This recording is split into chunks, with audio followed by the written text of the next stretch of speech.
Vale, aquí estamos en la Plaza de la Virgen, que venimos a ver cómo quedó el manto de la Virgen, que le prometí él continuará. Aquí lo tenéis, es color blanco.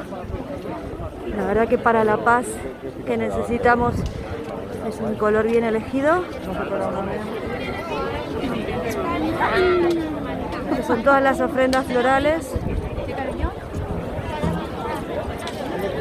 Esta es la fuente del río Turia, fijaros que está toda cubierta de ofrendas florales. Vale, les voy a mostrar la parte de atrás.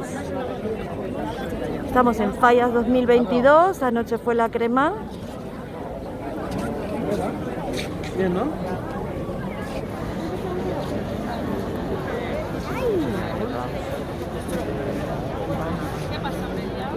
Muchísimas flores, a ver si puedo ir para la parte de atrás. Voy a tener que volver a iniciar un vídeo porque, a ver, no sé si voy a poder con tanta gente dar toda la vuelta.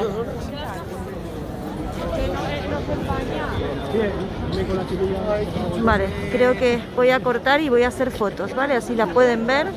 Recuerden que Vaquera del Espacio, sección Fallas, cada año encuentran lo más relevante de las fallas de Valencia. Ahora saco fotos. Un momento, me voy a tratar de acercar un poco más.